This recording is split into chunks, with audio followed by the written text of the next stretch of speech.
राधे राधे, जय श्री कृष्ण।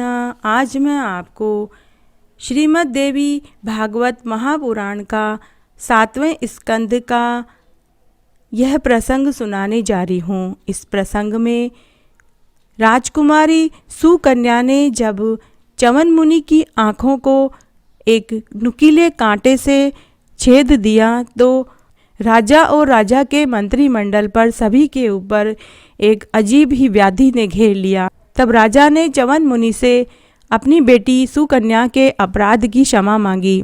तब च्यवन मुनि ने राजा से कहा कि आपकी पुत्री को मेरी सेवा में भेज दीजिए। तब च्यवन मुनि ने राजा से कहा कि इस व्याधि से और इस अपराध से आप तभी बच सकते हैं जब आपकी पुत्री मेरी सेवा में संलग्न रहे। राजा ने बड़े दुखी मन से अपनी पुत्री सुकन्या का विवाह च्यवन मुनि के साथ कर दिया। उसके बाद क्या घटना घटित हुई और च्यवन मुनि राजकुमारी सुकन्या के साथ क्या हुआ वह इस प्रसंग के अंदर आएगा। यह बड़ा ही रोचक और सत्य घटना है। यह मैं आशा करती हूँ आपको जरूर पसंद आएगा। इस प्रसंग में राजकुमारी सुकन्या द्वारा च्यवन मुनि की सेवा का प्रसंग आएगा। अश्विनी कुमारों का आगमन और अश्विनी कुमारों के द्वारा च्यवन ऋषि को नेत्र प्रदान करना तथा यौवन की प्राप्ति का पूरा प्रसंग आएगा। तो आइए अब हम यह प्रसंग सुनते हैं। राजा शयाति के चले जाने पर सुकन्या सर्वतोभाव से च्यवन मुनि की सेवा में संलग्न हो गई। धर्म में तत्पर रहने वाली उस राजकुमारी के प्रयत्न से आश्रम की आग कभी बुझने नहीं पाती थी।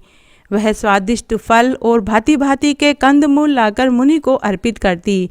पति की सेवा में ही उसका सारा समय व्यतीत होने लगा। जाड़े के दिनों में वह पानी गर्म करके मुनि को स्नान कराती, मृग चर्म पहनाती, पवित्र आसन पर बैठा देती। उनके आगे तिल, जौ, कुशा, कमंडल रखकर प्रार्थना करती कि हे मुनिवर, अब आप नित्य कर्म कीजिए। पति देव का जब नित्य कर्म समाप्त हो जाता तब राजकुमारी हाथ जोड़कर उठती और किसी आसन अथवा बिस्तर पर उन्हें बैठा देती। उसके बाद पके हुए फल, भांति भांति के सिद्ध किए गए तीनी के चावल लाकर च्यवन मुनि को भोजन कराती। जब पति देव भोजन से तृप्त हो जाते तब आदर पूर्वक वह उन्हें आचमन कराती। फिर बड़े प्रेम से पान सुपारी सामने रख देती। मुख शुद्धि के बाद च्यवन ऋषि को वह सुंदर आसन पर बैठा देती। उसके पश्चात मुनि से आज्ञा लेकर वह अपनी शारीरिक क्रिया संपन्न करती थी। उसका भी भोजन केवल फलाहार ही रहता था।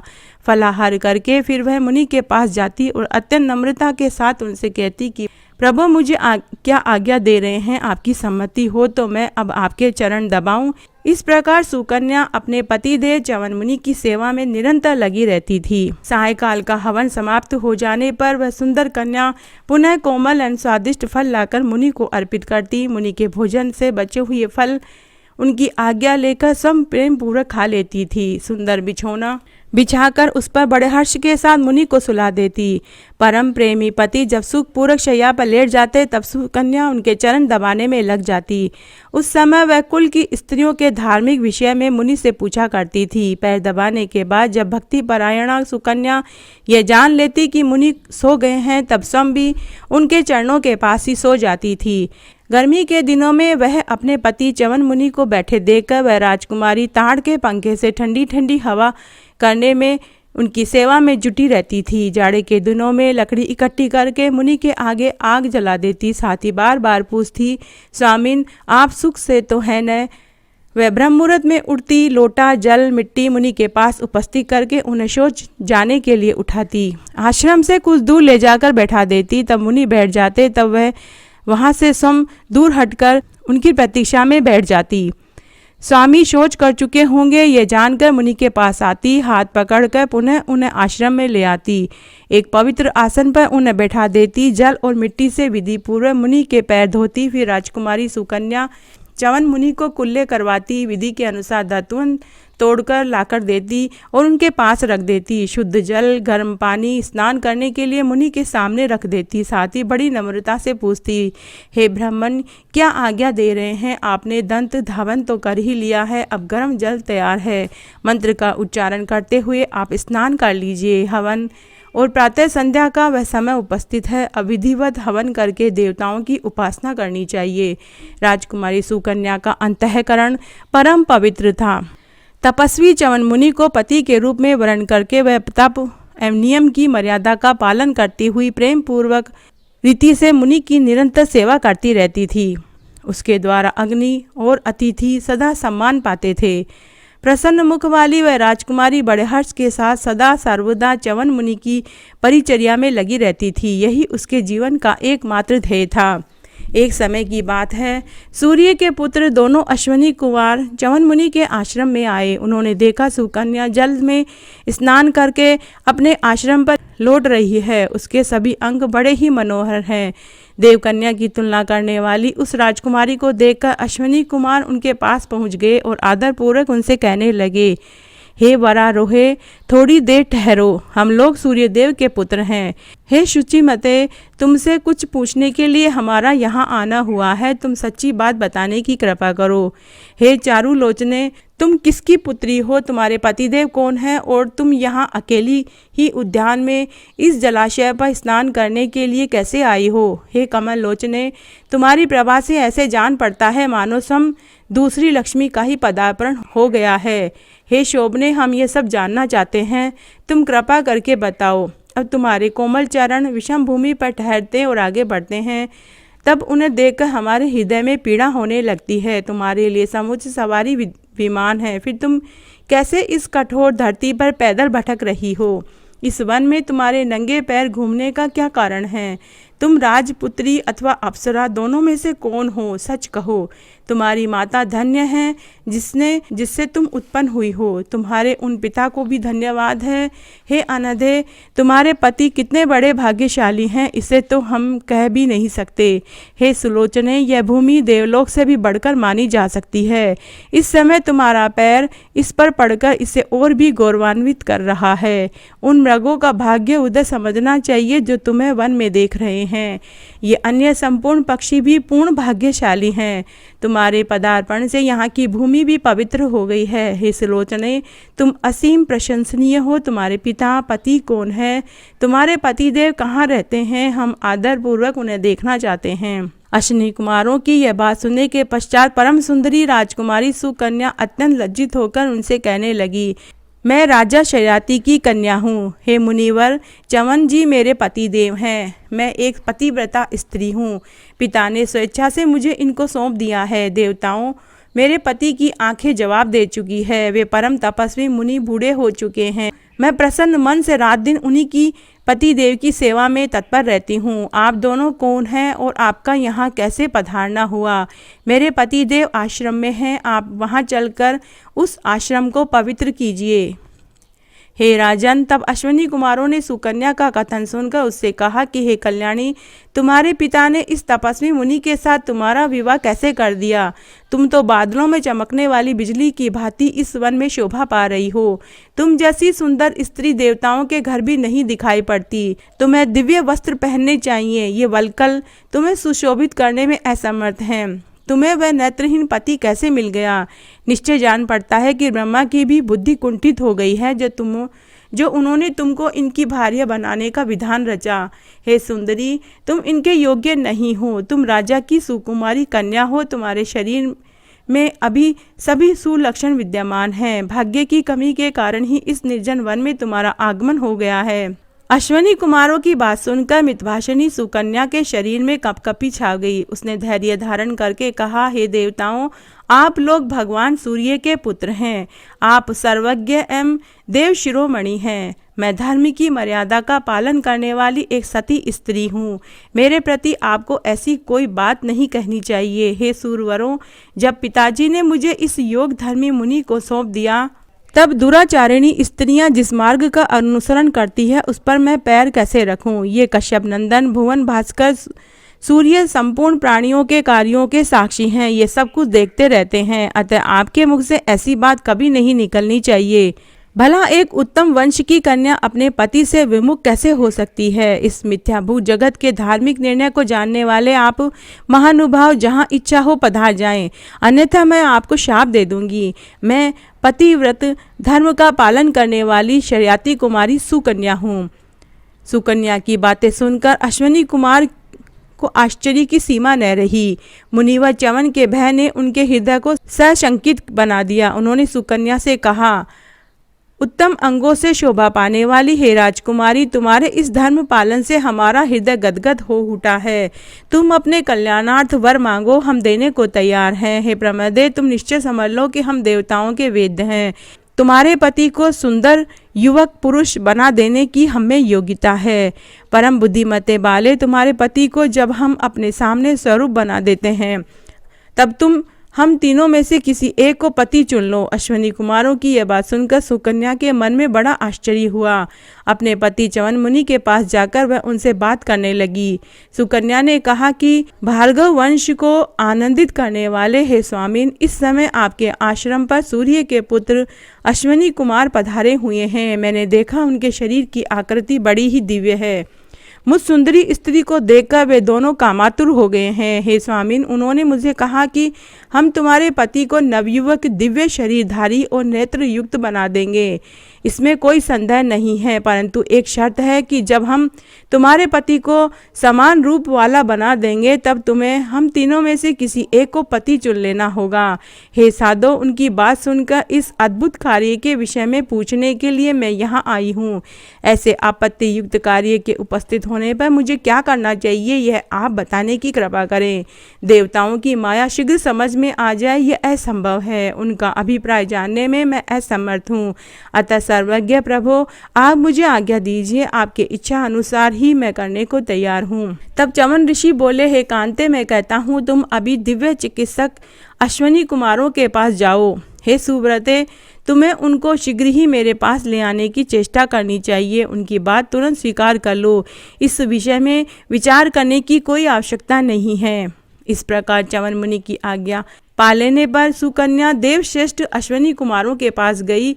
उसने उनसे कहा कि हे देववरों, आपकी शर्त मुझे स्वीकार है। आप कार्य संपादन में प्रवृत्त हो जाइए। अब सुकन्या के वचन सुनकर अश्विनी कुमार आश्रम में आए। उन्होंने राजकुमारी से कहा कि तुम्हारे पति इस जल में उतर जाएं। रूपवान बनने की इच्छा थी ही, अतः च्यवन जी तुरंत जल में बैठ गए। तत्पश्चात वे अश्विनी कुमार भी उस समय सरोवर में प्रविष्ट हो गए। फिर तुरंत वे तीनों व्यक्ति उस तालाब से बाहर निकल आए। अब उन तीनों की दिव्य आकृति में कोई अंतर नहीं रहा। सभी एक समान युवक बन गए। सबकी एक सी अवस्था थी। दिव्य कुंडलों और आभूषणों से वे तीनों व्यक्ति अनुपम शोभा पा रहे थे। वे सभी एक साथ बोल उठे, हे वर वर्णी ने, भद्रे, अम्लानने, तुम्हें हम लोगों में से जो भी अभिष्ट हो उसे पति बना लो। हे वरानने, जिसके प्रति तुम्हारा विशेष प्रेम हो उसे वरण कर लो। देव कुमारों की तुलना करने वाले वे तीनों व्यक्ति रूप, अवस्था, स्वर और वेशभूषा में बिल्कुल एक जैसे ही थे। सबकी आकृति एक समान थी। उन्हें देखकर सुकन्या महान असमंजस में पड़ गई। मेरे पति कौन है, यह भली भांति वह समझ नहीं पा रही थी। अत्यंत घबराकर सोचने लगी, मैं क्या करूं, तीनों एक समान हैं, समझ में नहीं आता किसको पति बनाऊं। ओह, मेरे सामने ये बड़ा ही संशयग्रस्त विषय उपस्थित हो गया है। देवताओं द्वारा सम्यक प्रकार से फैलाया हुआ यह इंद्रजाल है। मेरे लिए तो यह मृत्यु ही सामने उपस्थित हो गई है। इस अवसर पर मुझे क्या करना चाहिए। अपने पति को छोड़कर दूसरे को मैं किसी प्रकार भी वरण नहीं कर सकती। इस प्रकार मन में सोचकर सुकन्या कल्याण स्वरूपिणी भगवती जगदम्बिका के ध्यान में तत्पर हो गई। साथ ही उसका स्तवन भी आरंभ कर दिया। सुकन्या बोली, हे जगन माता, मैं असीम दुख से संतप्त होकर तुम्हारी शरण में आई हूँ। कमल के आसन पर विराजने वाली शंकर प्रिय देवी, मैं तुम्हारे चरणों में बार बार मस्तक झुकाती हूँ। अब मेरे सती धर्म की रक्षा तुम्हारे ऊपर ही निर्भर है। हे विष्णु प्रिय, हे लक्ष्मी, हे वेद माता, हे सरस्वती, मैं तुम्हें प्रणाम करती हूँ। इस चराचर संपूर्ण जगत की रचना तुमने ही की है। सावधान होकर इस जगत की रक्षा करना तुम्हारा स्वाभाविक गुण है। जब संसार को शांत करने का विचार होता है तब तुम इसे अपने में लीन कर लेती हो। ब्रह्मा, विष्णु, शंकर की तुम जननी हो, ये सभी अनुमोदन करते हैं। तुम अज्ञानियों को उत्तम बुद्धि प्रदान करती हो, ज्ञानी जन तुम्हारी उपासना से सदा के लिए मुक्त हो जाते हैं। परम पुरुष को प्रिय दिखने वाली तुम पूर्ण प्रकृति स्वरूपा देवी को सब लोग जान नहीं सकते। श्रेष्ठ विचार वाले व्यक्तियों को तुम्हारी कृपा से भुक्ति और मुक्ति सदा सुलभ हो जाती है। तुम संपूर्ण प्राणियों के लिए सुख की साधन हो। अज्ञानी जन दुख पाते हैं, यह भी तुम्हारी ही व्यवस्था है। हे माता, तुम योगियों को सिद्ध, विजय और कीर्ति प्रदान करती हो। मैं अत्यंत विस्मय में पड़ गई हूँ। इस अवसर पर केवल तुम ही मेरे लिए शरण्य हो। हे माता, इस शोक के अगाध समुद्र में गोते खा रही हूँ। मुझे मेरे पति देव को दिखाने की कृपा करो, कारण कि ये देवता लोग कपट जाल फैलाए हुए हैं। मेरी बुद्धि कुंठित हो गई है। मैं स्वयं किसको पति स्वीकार करूं? हे सर्वज्ञ, तुम मेरे पति देव का साक्षात करा दो। मैं सत्वित्व व्रत का पूर्णतः पालन करती हूँ, यह बात तुमसे अविदित नहीं है। इस प्रकार जब सुकन्या ने त्रिपुर सुंदरी भगवती जगदम्बिका की स्तुति की, तब देवी ने शीघ्र सुख पहुँचाने वाला ज्ञान उसके हृदय में उत्पन्न कर दिया, जिससे वह साध्वी सुकन्या समान रूप वाले उन पुरुषों में से अपने पति को मन ही मन निश्चय करने में सफलता पा गई। अब उसने उन तीनों पुरुषों पर दृष्टि दौड़ाई और उनमें जो अपने वास्तविक पति च्यवन ऋषि थे उन्हें चुन लिया। यूँ सुकन्या द्वारा पति रूप में च्यवन मुनि के स्वीकृत हो जाने पर अश्विनी कुमार संतुष्ट हो गए। सुकन्या के सती धर्म को देखकर उनके मन में बड़ा आनंद उत्पन्न हुआ। वे उसे वरदान देने लगे, कारण कि भगवती जगदम्बिका की कृपा से वे प्रधान देवता अश्विनी कुमार परम प्रसन्न थे। च्यवन मुनि से आज्ञा लेकर उन दोनों सुकुमारों ने तुरंत वहां से चलने की तैयारी कर ली। सुंदर रूप, नेत्र और युवती भार्या पा जाने के कारण च्यवन मुनि बड़े ही हर्षित हुए। उन महान तेजस्वी मुनि ने अश्विनी कुमारों से वचन कहा, हे देववरों, आपने मेरा बड़ा ही उपकार किया है। क्या कहूँ, इस संसार में सर्वोत्तम सुंदरी भार्या पाकर भी मैं कोई सुख नहीं पा रहा था, वरम मुझे एक एक पल दुख ही झेलने पड़ रहे थे, क्योंकि मेरे आंख थी नहीं। मैं अत्यंत बूढ़ा हो गया था, मंदभागी बनकर निर्जन वन में पड़ा था। ऐसी स्थिति में आप लोगों ने मुझ पर नेत्र, युवावस्था, अद्भुत रूप प्रदान किया है। अतः मैं भी आपको कुछ उपकार करने के लिए प्रार्थना कर रहा हूँ, क्योंकि उपकारी पुरुष के प्रति जो किसी प्रकार का उपकार नहीं करता, उस मानव को धिक्कार है। संसार में देवता भी ऋणी हो सकते हैं, मानव की तो बात ही क्या है। अतः मेरी हार्दिक इच्छा है कि आप लोगों को भी कोई अभिष्ट पदार्थ प्रदान करूं। हे देवेश्वरों, आपने मुझे नूतन शरीर प्रदान किया है। इस ऋण से मुक्त होने के लिए मांगने पर मैं आप लोगों को वह पदार्थ भी दे सकूंगा जो देवताओं तथा दानवों के लिए भी अलभ्य है। आपके इस उत्तम कार्य से मैं बड़ा ही प्रसन्न हूँ। आप अपना मनोरथ व्यक्त करें। च्यवन मुनि के वचन सुनकर अश्विनी कुमारों ने परस्पर परामर्श किया। तत्पश्चात सुकन्या सहित बैठे हुए उन मुनि श्रेष्ठ से वे कहने लगे, हे मुनिवर, पिताजी की कृपा से हमारे संपूर्ण मनोरथ पूर्ण हैं, परंतु देवताओं की पंक्ति में बैठकर सोमपान करने की हमारी अभिलाषा अभी पूरी नहीं हुई है। जब यज्ञ में सोमरस पीने का अवसर आता है, तब देवता हमें वेद मानकर निषिद्ध कर देते हैं। सुमेरु पर्वत पर ब्रह्मा जी का यज्ञ हो रहा था। इंद्र की प्रेरणा से हमें वहाँ सोमरस नहीं मिल सका। अतएव धर्म के जानने वाले तपस्वी जी, आप में कोई शक्ति हो तो हमारी यह अभिलाषा पूरी कर दीजिए, हमें सोमरस पीने का अधिकार दिला दीजिए। हे ब्राह्मण, हमारी इस सुसम्मत इच्छा विचार करके आपको इस कार्य में प्रवृत्त होना चाहिए। सोमरस पीने की प्यास बुझना हमारे लिए बड़ा ही कठिन हो गया है। आप चाहेंगे तो यह प्यास शांत हो जाएगी। अश्विनी कुमारों की बात सुनकर च्यवन मुनि ने बड़े मधुर शब्दों में उनसे कहा, मैं अत्यंत वृद्ध हो गया था। आप लोगों ने मुझे रूपवान नवयुवक बना दिया है। आपकी कृपा से गुणवती भार्या भी मेरे पास है। अतः मैं प्रसन्नतापूर्वक आप लोगों को सोमरस पीने का अधिकारी अवश्य बना दूंगा। इंद्र छल लिए जाएंगे, मेरी यह बात बिल्कुल सत्य है। अभी अमित तेजस्वी राजा शर्याती के यहाँ यज्ञ हो रहा है। फिर तो च्यवन मुनि की यह बात सुनकर अश्विनी कुमार आनंद पूर्वक स्वर्ग में चले गए।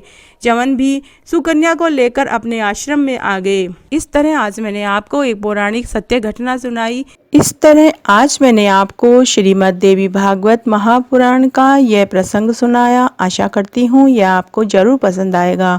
अगर आपको यह प्रसंग अच्छा लगे तो कमेंट बॉक्स में जय हो माता जगदम्बिका की जरूर लिखें। धन्यवाद।